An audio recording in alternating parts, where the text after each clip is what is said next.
Bonjour Gilles Simeoni. Vous êtes depuis décembre dernier le président de l'exécutif corse. Vous êtes un indépendantiste modéré, on va dire.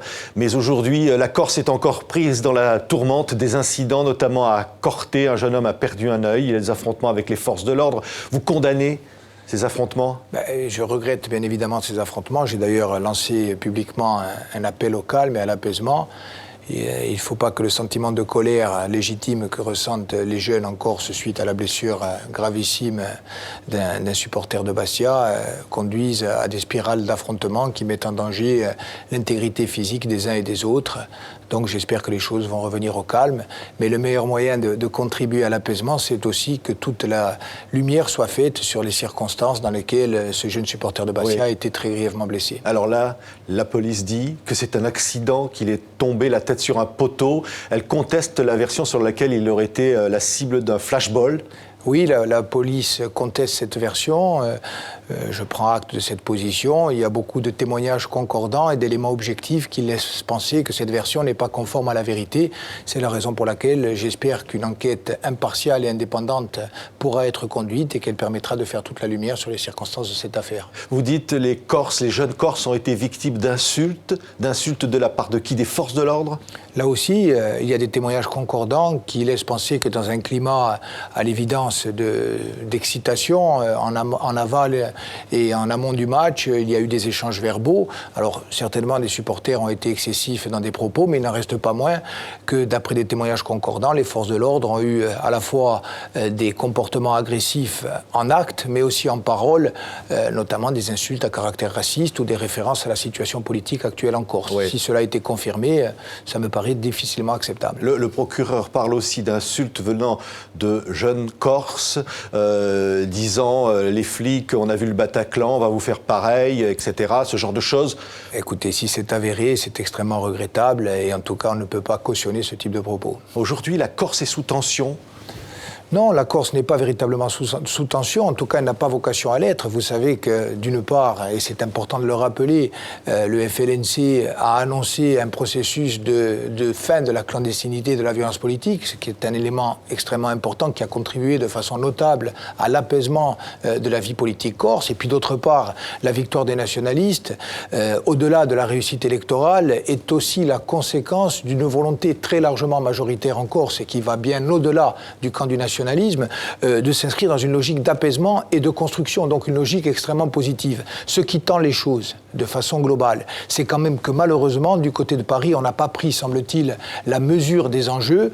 Et par exemple, on se refuse pour l'instant totalement à prendre en considération les votes de l'Assemblée de Corse, des votes qui sont intervenus tantôt de façon unanime, tantôt à une très large majorité, et donc forcément, lorsqu'on est dans une logique de démocratie, refuser de prendre en compte les délibérations d'une Assemblée élue, c'est quelque chose qui est extrêmement gênant. Vous êtes aujourd'hui à la tête d'une délégation corse à Paris, vous allez rencontrer Jean-Michel Baillet, le nouveau ministre de l'Aménagement du Territoire, vous allez lui demander quoi, Monsieur Simeoni? Alors, il faut préciser que le cadre de cette première rencontre est quand même un cadre extrêmement restrictif. Nous allons parler de l'évolution institutionnelle de la Corse, c'est-à-dire de la création annoncée pour 2018 d'une collectivité territoriale unique qui sera en quelque sorte la fusion de la collectivité territoriale actuelle et des deux conseils départementaux. Mais nous souhaitons bien sûr que le dialogue soit élargi à une perspective politique beaucoup plus globale.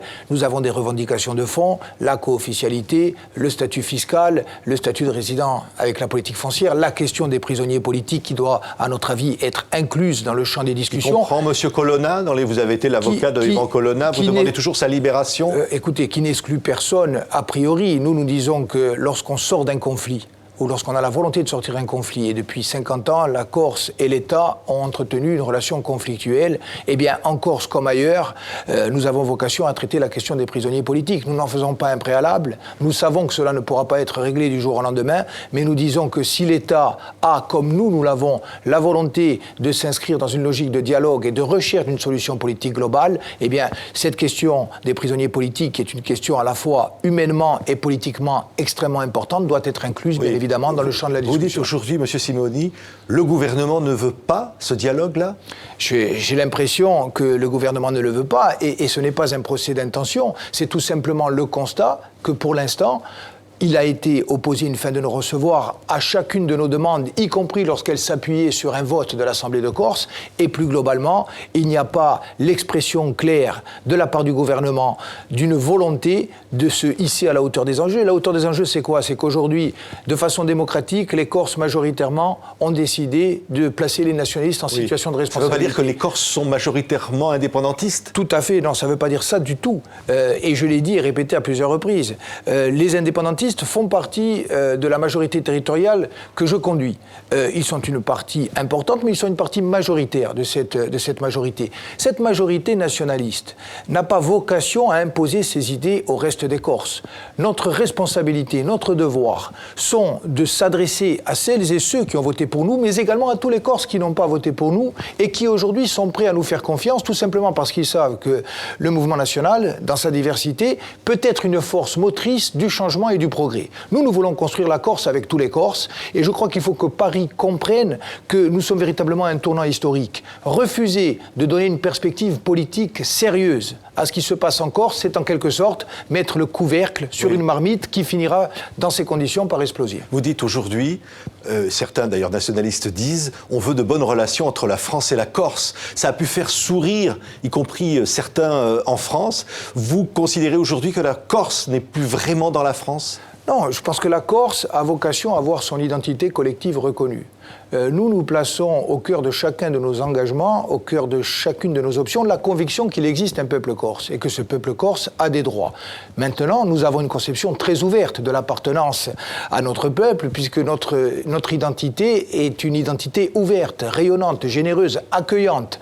Nous disons aussi qu'il ne faut plus penser les choses en termes de conflit, mais en termes de complémentarité. Donc plus de lutte armée, par exemple. Moi, j'ai toujours été un partisan de l'action publique et depuis le début de mon engagement en politique, j'ai essayé de convaincre celles et ceux qui, appartenant au camp nationaliste, continuaient de penser que la clandestinité était un chemin à emprunter. J'ai tout fait pour les convaincre, avec beaucoup d'autres, de les convaincre que ce n'était pas la bonne option. Aujourd'hui, la clandestinité a vocation à disparaître. Oui, mais si le gouvernement ne vous entend pas, il y a un risque de retour à la lutte armée? Non, mais nous ne voulons pas faire un chantage à la violence. Il faut que les choses soient très claires. Ceci étant, il est évident qu'à partir du moment où il y a une aspiration collective qui est exprimée depuis des décennies, qui aujourd'hui s'est traduite par un vote, s'est traduite au-delà de ce vote historique par une attente forte de la société corse dans son ensemble. Si Paris ne crée pas les conditions d'une solution politique, si Paris n'ouvre pas une perspective, il est évident que l'on va inéluctablement rentrer, indépendamment même de ce que pourraient être nos choix ou de ce que pourrait être notre volonté,